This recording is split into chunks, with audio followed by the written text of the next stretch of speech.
Are you able to mute when you're not speaking? Good morning. John Sfiocla here for GAI Insights, coming to you from the Admirals Club in Boston, Massachusetts, on my way to Chicago this morning. But first, of course, we're going to do the news. And we got a lot of interesting stuff today, a number of product announcements, some no-brainer optionals. And with this, I want to thank our CustomGPT.ai sponsor, a company that allows you to create an LLM very easily and safely for your organization, and they're growing like a weed. So with that, I turn you over to the ever brilliant David Delalo. Well, thank you, John, and I hope you have a safe trip to Chicago. I'll be heading out there myself in a few weeks. So we will be starting today with an article on Nvidia, which is from Tom's Hardware, which I've been a reader of for a while. I was a little disappointed with the nature of the reporting on this, as you'll see in a minute with the revised headline. Ankaj, I don't know where your screen went. Here we go. Okay. Actually, we're not starting with that one. Yes, we are. Okay. Nvidia. Kick us off, Ankaj. Sure. Thanks, David. So the first one that we have for today is Nvidia is banning using the translation layers for CUDA software because uh, there is a initiative called ZLUDA, which both Intel and AMD are participating in, and which can affect Nvidia's profitability or usage, I would say. Yeah, look at Nvidia getting a little nasty. Adam, what do you think about this? Yeah, they're getting nasty. Good morning, everyone. I was on the fence between optional and important here. I think it's important to understand how NVIDIA is trying to restrict effectively the repurposing of their technology onto other GPUs. Just a little bit of background. So CUDA is a platform that enables at scale parallel processing on their GPUs, which is essential for both inference as well as training AI models. And obviously, if they can, they want to prevent other semiconductor makers like AMD and Intel and the likes from using that technology on there. I rated it as important because it could have an impact there, but I thought it was optional in that really this is something that's been in place for a while. It was in their end user license agreement. It's just now in the text file that gets downloaded when it's installed, which maybe gives them a few more teeth in terms of legally how they can go after some of these competitors. In a little bit of my research, though, I did see that there's a big gray area. A lot of the competitors like AMD and Intel have other software that can effectively enable this functionality on their platforms and on their chips without, or debatably without, violating the end user license agreement. So I'm not sure how big an impact this will have. It'll certainly hamstring, as Ankash mentioned, ZLUDA, which is something that they've both been participating in, but they have software of their own that will enable things like C+ and other development platforms to run in parallel on their chips. So I'm not really sure how big this news might be. I'm interested in others' insights, but I'd say somewhere between optional and important. All right, we will open the floor for someone to tip us one way or another. Who's got a perspective? I also was between optional and important because it's just one vendor, but this is a huge one vendor, right? Nvidia. I smell a lawsuit. I mean, I think they rightly want to be protective of their technology that enables them to lead. So I would rate it as important as well for that reason. All right. Anybody think that we should go back to optional, or are we all happy with important? Well, I'm being practical. If I have a lot of things to read, I would say optional on this one. If I'm an enterprise and I'm not in the hardware business, right? I mean, it's like, okay, that's not gonna affect me directly. So give me something else. So I had it more as optional, but it is, it is the biggest player. It's on the news every single day, right? Whatever Nvidia does. But I don't know. To me, it was option. Yeah, I mean, maybe we should refine it to optional for most and maybe important for the developer community, right? Well, I don't know. I mean, I gave it important just because I think the whole thing about vendor lock-in and just how aggressively NVIDIA is going to really try to lock you into their tech stack. Anyway, that's where I thought it was relevant for the general manager. All right, now you're leaning us back, so we'll go with important. I give a little demerit to Tom for apparently thinking that he had a gotcha, and then it looks like somebody was like, "Hey, actually, this has been there all along," and then he had to amend his headline to one that's terrible. But we'll go with important on this one, and we will move on to the next. Okay. So the next one is a new agent called Emma, which is trying to be a universal AI employee, and the startup they has raised $25 million. John, what did you think about this, Emma? You are muted. Yes, a lot of background noise. Definitely optional. A lot of promises that's going to be a multi-agent agent. The universal AI employee. You'll be happy to know that I'm in line to go get a version of it. But I think totally optional. It's a product announcement. Not a lot of muscle behind it. We'll see if we can do what they say. It'll be great. Any other thoughts? Yeah, optional. We just don't want to pay this any lip service, huh? This is like super optional. I'm getting the feeling. They have good backers, but this is not a lot of money to really do what they are planning on doing. So we'll have to see. That's why it's optional.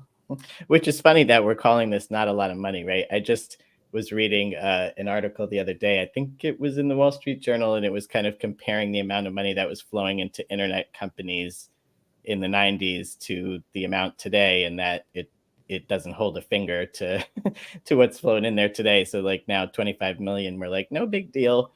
All right, so we'll go optional on this one, and we will move on to the next one. Ankaj, please. Okay. So the next one is around Google. So the controversy around its latest Gemini model, and then how Google is laying off employees and how it will be paying lower raises to its employees. All right, Luda, Google, our punching bag for, Yeah. what do you think? So I rated it optional. It's something to be expected. So they changed their HR system in 2022, and it sounds like they sold it internally as a potentially higher raises, but it wasn't the case, or they're discovering it was more cost sensitive. So there are several things that struck me in the article. One is there is a turmoil about rushing products to market, and we've commented on that like yesterday, right? People are putting out semi-raw functionality or raw functionality, and this is unacceptable. They have to go back, retest it, reposition it in the market, and that's Google has done a couple of these, right? So this is one turmoil happening in the company. The performance that they're going to announce appears not that good, and as a result, they have laid people. They're repositioning internally the resources. It's all normal in my book. Having been in a large company, this happens all the time. So it's normal, but it's sort of dirty laundry in an article. So I think it's super optional. Google will find its base, and I think they will hopefully go back to normal, but they're going through a tough spot. Yeah, actually, we should take an over under on Sundar getting the boot. The ask for his departure has been going up. I'm reading, and you wonder if he'll make it through this time or not. As it said in this article, he sent a note around expressing his extreme displeasure about the incident a week ago with the image generator, which also I found interesting that apparently the image generator that is tacked on to the model right now is not actually the updated Gemini one, But the old one. but the old one. I mean, come Yeah. on, guys. Yeah, it sounds like a real mess. They're not organized to really put the good products out. Sounds like it's Yeah. that's yeah, it's not good. And In the that spirit of, Mhm. go ahead, John. Yeah, I was just going to say, in the spirit of full disclosure, I agree with all what you said, but at the same time, in my personal portfolio, I'm increasing my stake in Google because I think they're not priced where they're going to be in terms of the dominance they're going to show in this market. Absolutely. So it's going to get interesting. Oh, look at you. I feel like you've always been a Google, a bit of a detractor, feeling like, they've never really got their business act together. Well, yeah, but if you look at if you look at their price right now, people are expecting them not to be able to grow very much, even shrink a bit, and the market implied price based on, because they're just a money machine. So it's a great company and a good price. What the heck? Yeah, I don't know. We could debate this one. Google is the only magnificent 6 or 7 stock that I do not have in my portfolio beyond in ETFs for various reasons. Okay, What so do but you we're think- go ahead, Yeah, Tanya. if I can just mention something, Yeah, it's not please. directly to the article, but just, many of our clients are asking us, hey, what have you learned from companies that started this journey earlier, right? And I think Google is a good example for us to start looking at, because they started on this much earlier than many of us, right? And you're starting to see, some patterns, right? So Google's approach to innovation has always been kind of like that distributed model. And I think we covered it in one of the articles or somewhere I read it, where, they really, in order to move AI and the innovation in AI, they push machine learning experts into different product teams, right? And kind of decentralize things. And there's a lot of benefits in doing that, right? You got more creativity, you're tied into a specific product, you can do more things there. While other companies still take a very centralized model to innovation, a little more control, like Apple has done. And so it's interesting now to see, right? You have Google, we're seeing all of these errors. You got Apple kind of staying quiet. I'm going to take my time, and I'm going to put something out there. So there's something there to learn for companies like our clients, right, that are just starting this journey. Yeah, I'm always for decentralized because it's faster. The issue here is that the people who are really putting it out, they're not quite testing it. They're rushing because there's outside market pressures that they think they're under. So yeah, decentralized in my book is better, but you need to really put the quality controls everywhere. And that's a centralized function, I feel. That's a C-suite function. All right, so we'll go with optional. All very good points. Thank you for those inputs. Let's move on to the next article, which is something that Google should be doing more of. Ankash. Yeah.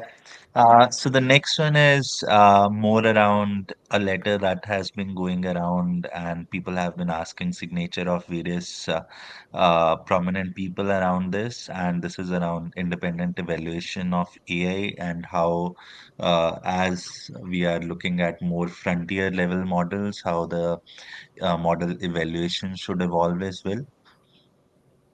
Okay, Tanya, what did you think about this one? Yeah, so I gave it important / essential, and I think it's because of what we're starting to see, right? We're putting out products that are not fully tested and vetted. There are a couple of things on the article that called my attention. One was there's a comment there of saying the lawsuit that OpenAI has against the New York Times, right? The other way, New York Times has a lawsuit against OpenAI, where what OpenAI is saying is, oh, well, you broke our terms of usage by, that was hacking by you coming and looking how we prepared our model. And so when I read that, I was like, wow, so these people that are out there that are trying to do good, testing these models, seeing if there's any errors or whatever, they're really in a very hard situation with little to no protection. So I understand the background of why this is coming up now. The other side of the article that caught my attention is that today there are processes in place to protect these testers, the good guys that are out there testing. It's associated with the Columbia University Knights of something, and it protects, it came about to protect our right for freedom of speech in this digital age. And so there are some protections that have already kind of been put in place for these type of situations, but not specific to AI. So I think overall it's important for us to be aware of this, to be aware that things are out there that only the corporations who own these LLMs are testing, and they control who can test. And so if something doesn't make their product look well, they can choose also not to publish that. And then the last thing I'll say is there's a chart in the article which kind of gives you a sense of which LLMs are open to people, like us, to go out there and test things versus those that are not really open. And so it was good to see the Llama LLM had the one with the most, what should I say, the friendliest one for people to test. Yeah. So who's going to tilt us one way or the other? Thank you, Tanya. I think it is important. It's a very huge problem in the industry, and we certainly want to highlight that this is an area that there's more and more work that needs to get done in that area.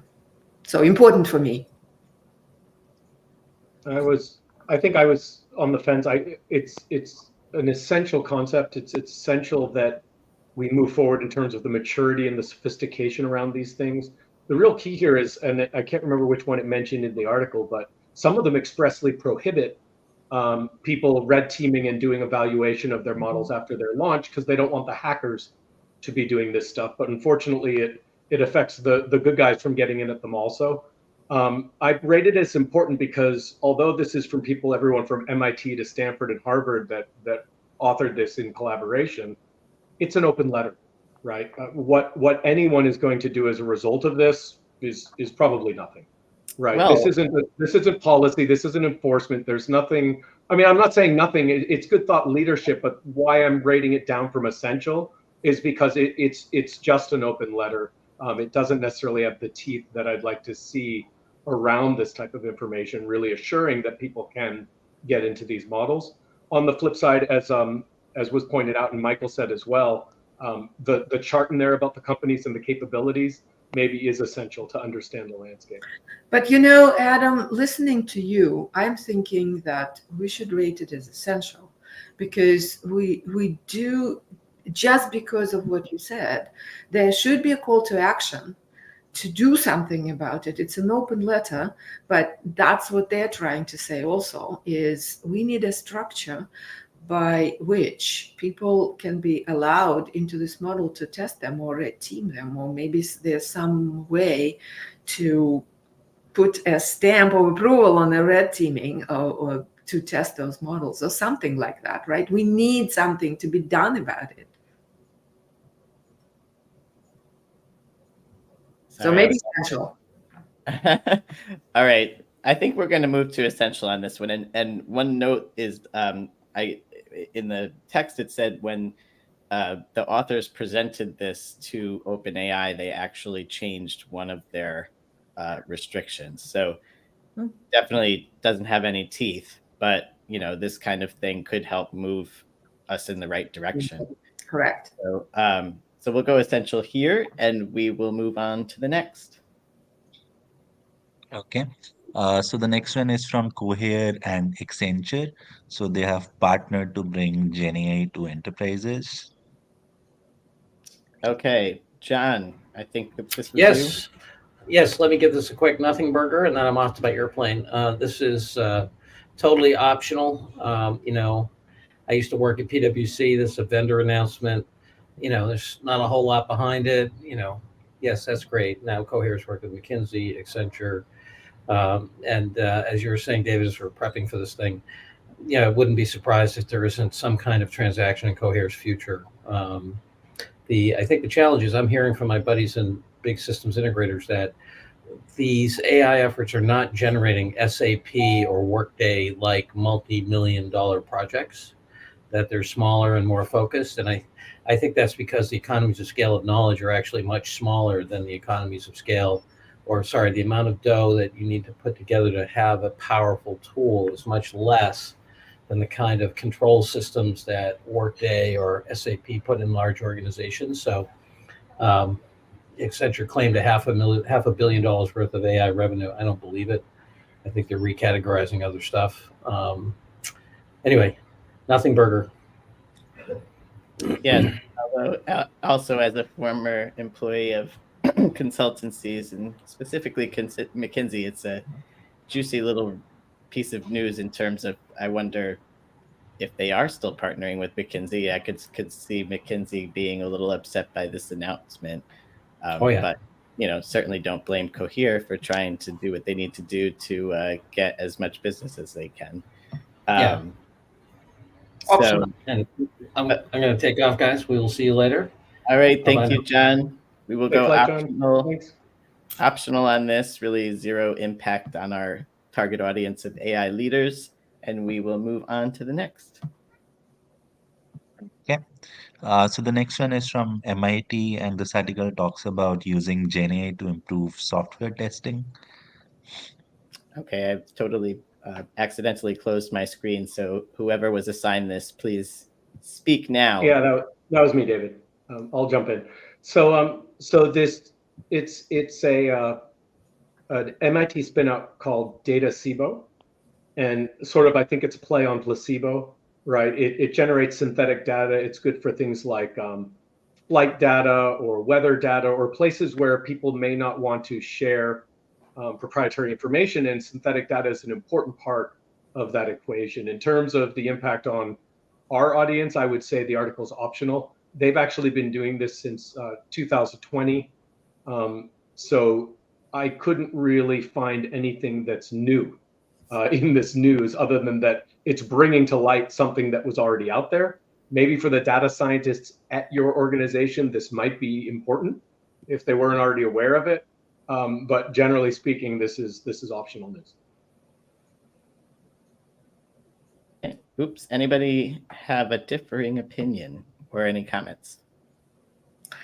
Well, the comment I would have is that it's interesting that they really, as a company, they really didn't think it will take off that quickly. And it did. So the need for creating synthetic data for training is still there. It's important. And this company makes it much easier. There's probably other ones. I'm not that into this particular space, but it's good to highlight that this makes it quite easy, but it's probably optional for the general audience that we have. But for techies might be important to know. You know, to tie it back to the article that we just reviewed, the one before, I don't know if you guys saw that little video that was there, how it just took a few seconds to get some training data that was not good. And then they created what is a good human, and the human is basically destroy the world, right? All the things that came up. So this synthetic data and testing with synthetic data, like there's definitely back to testing, there's got to be some body, or I don't know, something that can verify, right, that the data we're feeding in is in good faith, I guess. Yeah. All right. Destroy us all. Yeah. Just takes 2 seconds. All right. So we will go with optional on this one, but perhaps make a note in our newsletter that if you didn't know that this offering was available, that it is good to know. All right. We have one more. Ankaj, thank you. Yeah. So the last one is another fundraising news. So this startup has raised $27 million and is targeting the compression of LLMs through quantum software.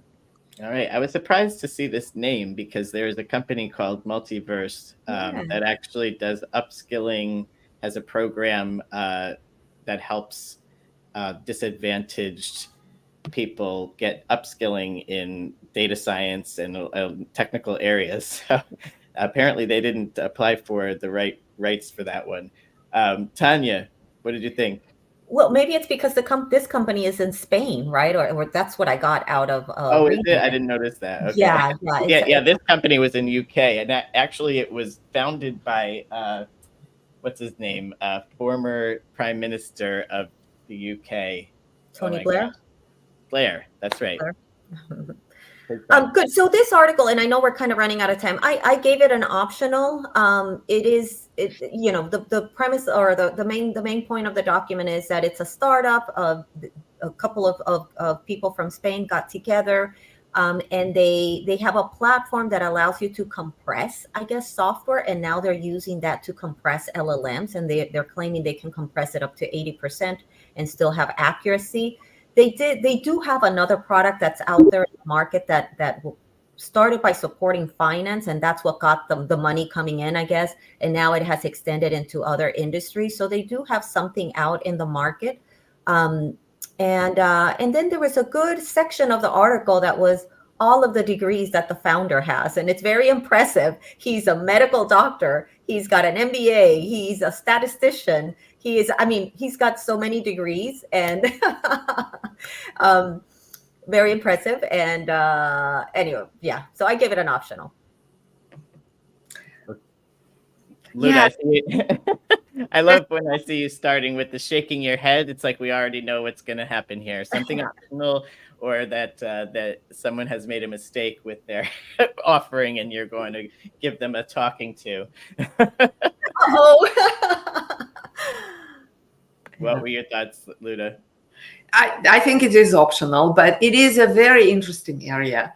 Quantum computing applied to this humongous LLM will give us an orders of magnitude improvement on the time and cost of doing this. So this is certainly the area to watch.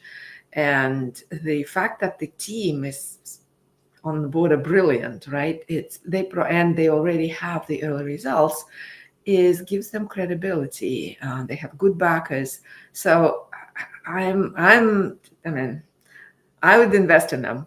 That's good at this point. So it is, but it is optional because they're just starting. Yeah, it's just a raise, but definitely quantum is a space to watch. And as someone who is very environmentally conscious, the other benefit here is that it will make the models more efficient from an energy perspective, which is quickly becoming problematic as, people like Sam Altman sound the alarm that we may not have enough power to do what he needs to do. And it's one of the big reasons that he's running around trying to get that $7 trillion for his project, right? So, Ankash, how did we end up today? If you could flash up our summary screen so I could be reminded. David, I am sharing the screen, and here it comes. It takes a There bit it is. to come. Okay, Yeah. we have one essential article, which was about opening up the models to allow researchers to do some adversarial testing. We have Nvidia's little blockage of using other software for their hardware as important, and then 5 optionals. So it was a good discussion today. As always, everybody, thank you for everyone for watching. And as I've dropped in a few of the chats, if you want to get our daily email that basically summarizes this show and gives you all the news you need to know and why in less than 2 minutes, do go to that URL and hit us up.